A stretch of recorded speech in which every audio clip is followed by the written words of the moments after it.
Bonjour à tous et bienvenue sur RTI 1. Dans l'actualité de ce matin, d'abord les activités du Premier ministre Robert Begré-Mambé. Vous le savez, le chef du gouvernement est aussi ministre du Sport et du Cadre de vie. À ce titre, il coordonne les préparatifs de la CAN 2023, la 34e Coupe d'Afrique des Nations, dont le coup d'envoi aura lieu dans moins d'1 mois. Le stade Félix Houphouët-Boigny peut-il abriter cette messe du sport jamais organisée sur le continent africain comme le veut le président Alassane Ouattara? La réponse avec cette visite du Premier ministre Robert Begré-Mambé. Pas de répit pour le nouveau ministre des Sports, du moins pour le Premier ministre. À quelques 4 semaines de la Coupe d'Afrique des Nations, il était ce vendredi au stade Félix Houphouët-Boigny du plateau. Moulé dans sa chasuble, il prend au sérieux chaque détail, parcourt chaque allée, écoute minutieusement les maîtres d'ouvrage avant de s'adresser aux journalistes qui l'accompagnent. Le stade de Houphouët-Boigny est prêt. La CAF est passée ici, a fait des observations, tout a été corrigé. Mais en réunion de comité, nous avons dit que la Côte d'Ivoire doit regarder tous les détails pour qu'on ne nous reproche rien. Je peux dire que l'entreprise, le BNET, l'ONS, le COCAN, tous ceux qui sont partie prenante à ce projet ont fait le boulot que nous attendions d'eux. Nous ne pouvons que les en féliciter. Maintenant, il s'agit de maintenir la pelouse dans un état de qualification aux normes internationales. Donc c'est ces détails que nous allons descendre pour regarder tout à l'heure. Mais déjà, ce qui est visible d'apparence répond aux exigences de la compétition. C'est seulement après avoir foulé la pelouse du stade Félix Houphouët-Boigny que le Premier ministre repart avec sa délégation. Grand artisan de la réussite en 2017 des 8e Jeux de la francophonie à Abidjan, Robert Begré-Mambé entend réussir ce énième challenge qui se profile à l'horizon. Restons avec le Premier ministre Robert Begré-Mambé. Hier vendredi n'a pas été de tout repos pour le chef du gouvernement du stade Félix Houphouët-Boigny. Robert Begré-Mambé a procédé à la pose de la première pierre de l'internat du lycée technique d'Abidjan. L'infrastructure vient répondre aux besoins croissants de la population scolaire et à la volonté du gouvernement de valoriser les établissements de formation professionnelle pour un meilleur apprentissage. On retrouve Abdoulaye Koné et Adama Kéré. Si le Premier ministre manie la truelle à la perfection, c'est justement pour poser la première pierre de l'internat du lycée technique d'Abidjan, un établissement où il a lui-même obtenu le baccalauréat E. À cet événement s'ajoute la remise symbolique de diplômes aux jeunes ayant suivi la formation au sein de la 2e cohorte du programme Grande Distribution et le lancement de la formation de la 3e cohorte de jeunes pour le même programme. Le projet Grande Distribution s'inscrit dans le cadre des activités de l'école de la 2e chance, un programme de formation de masse destiné à permettre à des diplômés sans emploi, des déscolarisés ou des personnes mal insérées en activité de se faire une nouvelle trajectoire professionnelle. À cet égard, la 2e édition du projet Grande Distribution a permis à 325 jeunes d'être formés dans les métiers suivants. Employés polyvalents, vendeurs en boucherie. Après une évaluation réalisée avec les professionnels du secteur, ces jeunes ont obtenu un certificat de qualification professionnelle CQP et sont tous en voie d'être embauchés dans les entreprises partenaires du projet. L'érection de cet internat au sein du lycée technique d'Abidjan s'inscrit dans une vision futuriste, celle de repenser et de revaloriser le secteur de l'enseignement technique et de l'apprentissage. Il s'agit à terme de soutenir le développement socio-économique et contribuer à l'émergence rapide de la Côte d'Ivoire, d'où l'implication de plusieurs ministères et des partenaires tels que le FDFB. Le projet bénéficie de l'implication personnelle du Premier ministre. Dans le cadre de sa vision 2030, le président de la République, son Excellence M. Alassane Ouattara, dans son discours, a énoncé de façon claire que l'éducation, la formation et l'emploi sont les priorités du gouvernement. Cette école de la 2e chance, mieux, cette école du réveil intérieur, est une grande chance que le président Alassane Ouattara a décidé de donner à la jeunesse ivoirienne pour les enfants des familles éloignées d'Abidjan et originaires des zones reculées du pays. Je me réjouis donc que le programme Académie des talents, initié par le ministère de l'Enseignement technique et de la formation professionnelle et de l'apprentissage, fasse de la réhabilitation des internats ou parfois de leur construction dans le cadre de nouveaux projets de construction d'établissements une priorité absolue. L'ouvrage comprendra, à la fin des travaux, 6 blocs de résidence scolaire R+3 d'une capacité d'environ 2300 lits. L'internat du lycée technique d'Abidjan sera également doté d'un centre médical, d'un restaurant d'une capacité de plus de 1000 places, d'un espace commercial et des aires de jeux sportifs. Toujours au chapitre de la formation professionnelle, la Côte d'Ivoire, notre pays, est un modèle pour l'État du Bénin. En témoigne, comme vous le voyez sur ces images, la présence d'une délégation béninoise au cabinet du ministre Kofi Nguessan de l'enseignement technique, de la formation professionnelle et de l'apprentissage.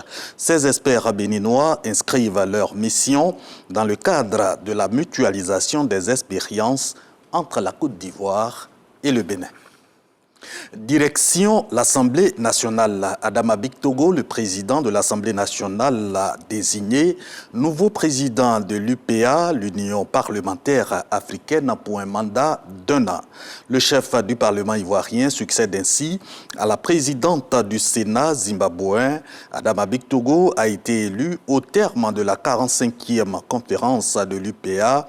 Une rencontre tenue les 14 et 15 décembre 2023, ici même à Abidjan.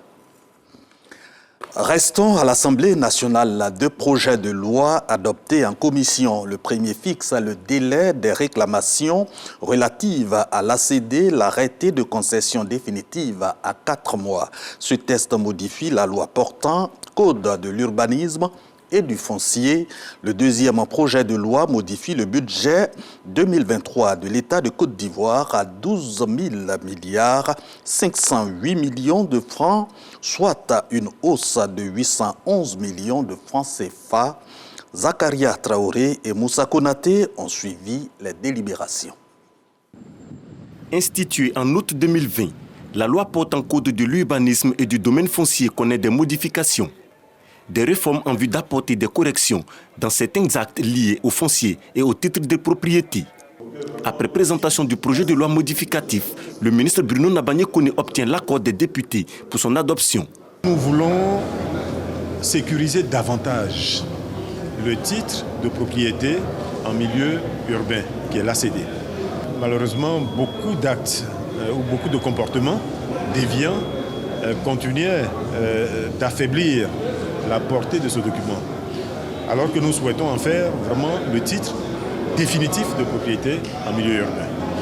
Donc nous avons aujourd'hui fait un certain nombre de propositions qui portent principalement sur la limitation du temps pendant lequel l'ACD peut être contesté. Ce temps désormais est limité à 4 mois. Mais bien entendu, on peut estimer que ce temps n'est pas suffisant. C'est pour cela que d'autres propositions ont été faites pour renforcer la publicité de toutes les étapes qui précèdent la signature de l'ACD. Nous allons utiliser tous les canaux d'information. Les modifications concernent 15 articles. L'article 300 nouveau du présent projet de loi stipule que l'application des nouvelles dispositions du texte de loi est immédiate. Après le ministre de la Construction, c'est au tour du ministre des Finances et du Budget pour la présentation du projet de loi des finances rectificative portant budget de l'État pour l'année 2023. Il s'agit de l'augmentation du budget de l'État 2023 qui est passé de plus de 11,694 milliards à plus de 12,508 milliards de francs CFA, soit une hausse de plus de 811 milliards de francs CFA. Au cours de l'année 2023, il y a eu des changements qui ont entraîné une modification de notre budget, aussi bien en ressources qu'en dépenses. Au niveau des ressources, nous avons intégré les ressources des appuis budgétaires du Fonds monétaire international, de la Banque mondiale, de la BAD et de l'AFD, l'Agence française de développement. Et nous avons également intégré les ressources additionnelles qui ont été mobilisées au titre des recettes fiscales. Du côté des dépenses, Nous avons, comme vous le savez, poursuivi les dépenses au titre de la Covid jusqu'en juin 2023. Nous avons également apporté des appuis à nos secteurs qui ont été affectés par la guerre en Ukraine, notamment les meuniers, pour ne pas qu'il y ait une flambée des prix au niveau du pain. Donc c'est l'ensemble de ces modifications, aussi bien en ressources qu'en dépenses, qui ont été intégrées dans le budget. Le projet de loi de finances rectificative portant budget de l'État pour l'année 2023 a par la suite été adopté en plénière par les députés le lendemain de son adoption en commission. Le mot de santé, c'est cette campagne nationale de sensibilisation sur l'hygiène. Elle est couplée du diagnostic environnemental qui permettra, lui, d'établir la cartographie pour un bon suivi des actions à mener dans le cadre de l'assainissement de notre environnement. L'UNICEF, le Fonds des Nations Unies pour l'enfance, soutient l'initiative du gouvernement lancée par le ministre Pierre Demba de la Santé. On en parle avec Godefroy Okambawa. Quand on met la main ici et puis on plonge là-bas, la deuxième personne qui vient là, il prend le microbe là. Non, ça c'est pas bon. Vous voyez ça là, tu as mis ici et puis tu as mis là-bas. Moi je viens, je mets ici, je mets là-bas. Les microbes sont dedans, non? Oui, monsieur. C'est comme ça, tu as tombé malade, tu as dit ouais, tu sais pas ce que tu as, mais c'est ça. D'accord. Hein? Donc il faut qu'on arrête ça. Tenir son environnement propre, jeter les ordures dans les bacs à poubelles et surtout éviter de verser les eaux usées dans les caniveaux. C'est le message lancé par Pierre Demba, ministre de la Santé, de l'Hygiène publique et de la CMU, à l'occasion du début de la campagne de sensibilisation sur les bonnes pratiques d'hygiène et du diagnostic environnemental. Dans la commune d'Anyama, district d'Abidjan, toutes les parties prenantes s'engagent dans cette dynamique. Les infections respiratoires et les diarrhées sont celles qui provoquent le plus de décès chez les enfants, surtout les enfants de moins de 5 ans. La promotion de l'hygiène, notamment à travers le lavage des mains, permet d'éviter beaucoup de ces maladies. En tant que partenaire aux côtés du gouvernement, nous sommes engagés à promouvoir l'hygiène publique pour que les maladies liées à l'eau et à l'insalubrité du milieu soient réduites. La tutelle exhorte les populations au changement de comportement en faveur de l'assainissement de notre cadre de vie. Beaucoup de nos concitoyens sortent de l'eau de douche, des WC pour mettre dans les caniveaux. Et puis quand il fait chaud, ça se transforme en gaz. Nous tous on respire ça et puis maintenant quand on est malade, on dit je ne sais pas ce que j'ai. Donc aujourd'hui, le chef de l'État m'a demandé de venir à Nyama parce que bientôt Nyama va accueillir la Coupe d'Afrique, mais c'est toute la Côte d'Ivoire que je m'adresse pour dire que chaque citoyen doit prendre soin de l'hygiène, de son hygiène. L'hygiène de son cadre de vie, son hygiène propre, mais surtout adopter des gestes simples qui vont prévenir la Côte d'Ivoire des maladies que nous connaissons. Anyama constitue le point de départ du lancement de cette campagne qui s'étend sur l'ensemble du territoire. Les autorités communales d'Anyama ont reçu à cette occasion du matériel et des kits hygiéniques. À terme, une cartographie de la situation environnementale sera présentée aux autorités compétentes. Il s'agira de trouver des solutions en faveur de la promotion de l'hygiène. Nous devons adopter de bonnes pratiques d'hygiène et l'assainissement. Alors, mettons l'hygiène au cœur de notre vie. Voilà, refermons les pages de l'actualité nationale sur la culture avec le Tonkwini Dali Festival 2023 en direction de Mans. Au menu de la 6e édition de ce festival, promotion de l'art culinaire, sortie de masques, prestations artistiques, le festival mobilise des touristes européens. Walter Amadou Ouattara et Richard Bao sont nos envoyés spéciaux à Mans. Mans, la cité des 18 montagnes, vit au rythme de la promotion des arts et de la culture d'un peuple composé des Touras et des Yakuba. Le conseil régional du Tompi propose depuis le 13 décembre dernier des offres d'appel touristique à travers la 6e édition du festival Nidale. Et la mayonnaise prend petit à petit. Au milieu de la foule d'Autochtones, il n'est pas difficile de repérer des hommes et femmes à la peau blanche. Dans ce groupe, on trouve des visiteurs issus de la Suisse et ceux venus de Bordeaux en France. On a fait Abidjan, on a fait Boisflé pour l'instant et on est ici. C'est la première fois. Ça se passe bien, il n'y a pas de problème. Tout le monde est très gentil avec nous, tout le monde dit bonjour. Et on a mangé du foutou, c'est très bon. C'était du bœuf hier et de la soupe. On est là pour voir les masques. Donc on attend les masques. Après la danse, les masques, la gastronomie de l'ouest du pays retient l'attention de Klaus Krems, un touriste allemand. Je suis dans ce pays pour le tourisme. Ce festival est une culture vivante. Vous-même, vous le savez, c'est très intéressant. Il y a beaucoup de belles choses et de la très bonne musique. MC Côte d'Ivoire, jeune adepte de la musique rap, accompagne le touriste allemand pendant qu'il déguste un bon plat, une spécialité gastronomique Yakuba. Et c'est à travers un freestyle. Hey. Ok, calme le riz avec sauce feuille. Il est fier de la Côte d'Ivoire. Ici, on est toujours enjaillé avec la RDI1, avec le PK, le blanc. Le blanc est fier de Maillerie avec sauce feuille. Ici, dans ces maisons, jamais que la gamme est toujours la paix avec Cal. Hey, on est fier de nous. Calme, papa, MC Côte d'Ivoire, MC Côte d'Ivoire, papa. Ok, bon.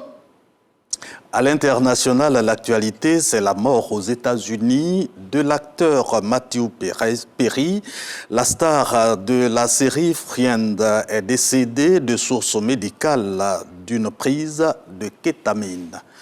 C'est la fin de ce journal. Merci de nous avoir suivis. Retour de l'information à 10h. Très bonne journée sur RTI 1.